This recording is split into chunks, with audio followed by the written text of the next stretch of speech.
everybody, Miss Molly here for First Chapter Friday. Today we are reading, fortunately, The Milk by Neil Gaiman. And this is pretty silly. Our little synopsis is, I bought the milk, said my father. I walked out of the corner shop and heard a noise like this. Thrum. I looked up and saw a huge silver disc hovering in the air above Marshall Road. Hello, I said to myself. That's not something you see every day. And then something odd happens. Find out just how odd things get in this hilarious story of time travel and breakfast cereal. All right, my friends, here we go. Fortunately, The Milk by Neil Gaiman.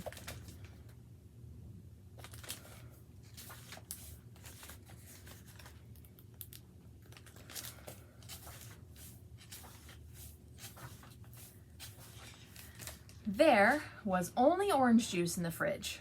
Nothing else that you could put on cereal unless you think that ketchup or mayonnaise or pickle juice would taste good on Tostios, which I do not, and neither did my little sister, although she has eaten some pretty weird things in her day, like mushrooms and chocolate.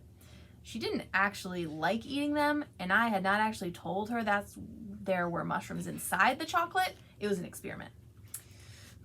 No milk, said my sister. Nope, I said, looking behind the jam in the fridge, just in case. None at all.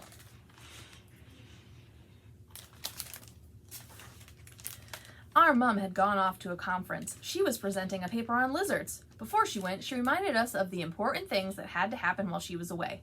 My dad was reading the paper. I do not think he pays a lot of attention to the world while he is reading his paper. Did you hear me? Asked my mom, who was suspicious. What did I say?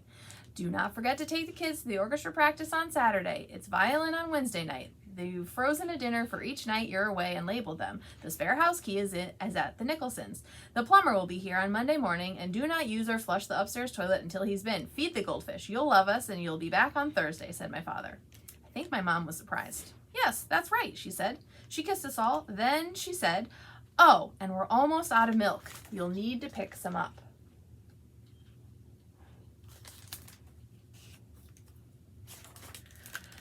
After she went away, my dad had a cup of tea. There was still some milk left. We defrosted meal number 1, but we made a bit of a mess with things, so we went to an Indian restaurant. Before we went to sleep, Dad made us a mug of hot chocolate to make up for the whole missing of Mom that was last night.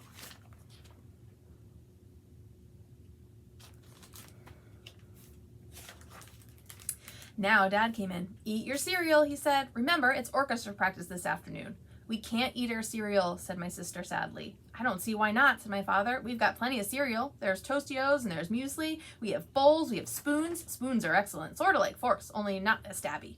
There's no milk, I said. No milk, said my sister.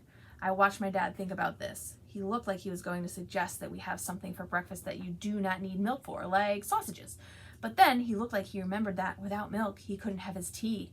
He had his no tea face. You poor children, he said. I will walk down to the shop on the corner. I will get milk. Thank you, said my sister. Not the fat-free kind, I told him. That stuff tastes like water. Right, said my dad. Not the fat-free kind. He went out. I poured some Tostios into a bowl. I stared at them. I waited.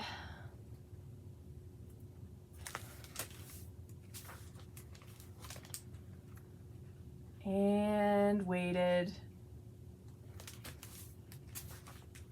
How long has it been? Asked my sister. Ages, I said. I thought so, said my little sister. We drank orange juice. My sister practiced her violin. I suggested that she stop playing her violin, and she did. My sister made faces at me. How long has it been now? She asked. Ages and ages, I told her. What happens if he never comes back? She asked. I suppose we eat the pickles, I said. You can't eat pickles for breakfast, said my sister, and I don't like pickles at any time. What if something awful has happened to him? Mom would blame us. I expect he just ran into one of his friends at the corner shop, I said, and they got talking and he lost track of time. I ate a dried Tostio as an experiment. It was sort of okay, but not as good as in milk. There was a thump and a bang at the front door, and my father came in. Where have you been all this time? Asked my sister. Ah, said my father. Yes. Well, funny you should ask me that. You ran into someone you knew, I said, and you lost track of time. I bought the milk, said my father, and I did indeed say a brief hello to Mr. Ronson from over the road, who was buying a paper. I walked out of the corner shop and heard something odd that seemed to be coming from above me. It was a noise like thrum. I looked up and saw this huge silver disc hovering in the air above Marshall Road. Hello, I said to myself. That's not something you see every day. And then something odd happened.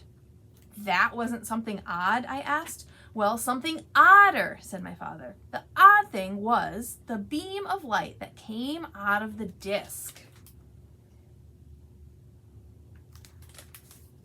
A glittery, shimmery beam of light that was visible even in the daylight. And the next thing I knew, I was being sucked up into the disc. Fortunately, I had put the milk in my coat pocket. The deck of the disc was metal, and it was as big as a playing field, or bigger. Uh-oh, what do you think happened? We have come to your planet from a world very far away, said the people in the disc. I call them people, but they were a bit green and rather globby, and they looked very grumpy indeed. Now, as a representative of your species, we demand that you give us ownership of the whole planet. We are going to remodel it. I jolly well won't, I said. Then, it said, we will bring all your enemies here and have them make you miserable until you agree to sign the planet over to us. I was going to point out to them that I didn't have any enemies as I noticed a large metal door with emergency exit do not open for any reason. This means you on it. I opened the door.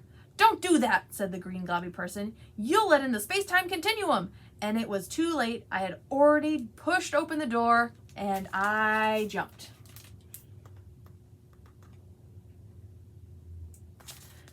And that, my friends, is where I'm going to leave you.